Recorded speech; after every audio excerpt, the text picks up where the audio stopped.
दोस्तों कभी कभी जिंदगी हमें ऐसे मोड़ पर ले आती है जहां हम अपनी आंखों के सामने अंधेरा छाते हुए देखते हैं। कोलकाता, जिसे प्यार से लोग सिटी ऑफ जॉय कहते हैं, वहां एक छोटे से एरिया में जो दुर्घटना हुई उसने पूरे देश के दिल को चीर कर रख दिया। दोस्तों आज हम बात करेंगे कोलकाता में हुए 31 साल की डॉक्टर के साथ गैंग रेप और मर्डर केस के बारे में, और सवाल उठाएंगे उन लोगों पर जो इस घटना के जिम्मेदार हैं।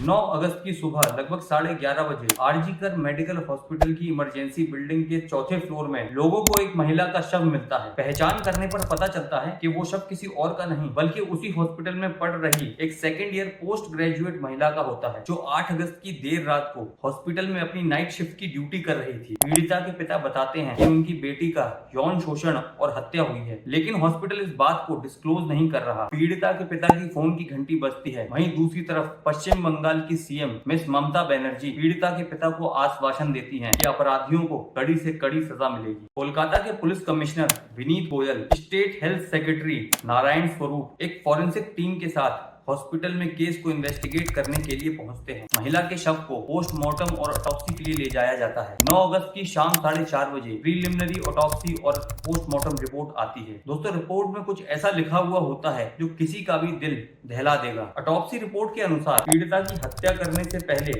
उसके साथ बलात्कार किया गया, पीड़िता को सेक्सुअली असॉल्ट किया गया, उसके प्राइवेट पार्ट्स में जख्मों के निशान पाए गए, बलात्कारियों ने पीड़िता का गला घोंटकर उसकी जान ले ली, पीड़िता को इतना तड़पाया गया कि उसकी आंख, मुंह और जेनिटल पार्ट में से ब्लीडिंग होने लगती है। पोस्टमार्टम की रिपोर्ट में ये सामने आया कि पीड़िता के वेजाइनल स्वैब में 150 ग्राम सीमेन मिला है, जो इस तरफ इशारा करता है कि महिला के साथ गैंग रेप हुआ है। लेकिन कोलकाता पुलिस इस गैंग रेप की बात को ये कह के डिनाई कर देती है कि पोस्टमार्टम के दौरान नेकेड आई से कई लोगों के सीमेन को पहचानना असंभव है। कोलकाता पुलिस सर्कमस्टेंशियल एविडेंसेस और डॉक्टर की टेस्टिमनी के बेसिस पर एक्यूज्ड संजय रॉय को गिरफ्तार कर लेती है। दोस्तों Sanjay Roy Kolkata police disaster management force का एक सिविक वॉलंटियर है, जो आरजीकर मेडिकल हॉस्पिटल के पुलिस आउटपोस्ट में पोस्टेड था। पूछताछ से ये पता चला कि संजय रॉय एक वुमेनाइजर और डोमेस्टिक एब्यूजर है, जिसके खिलाफ पहले से ही पुलिस स्टेशन में एफआईआर दर्ज है। देश की बेटी के साथ हुए ऐसे घिनौने अपराध के खिलाफ पूरे वेस्ट बंगाल स्टेट के जूनियर डॉक्टर्स और मेडिकल प्रोफेशनल्स प्रोटेस्ट करने लगते हैं। दोस्तों इस इंसिडेंट ने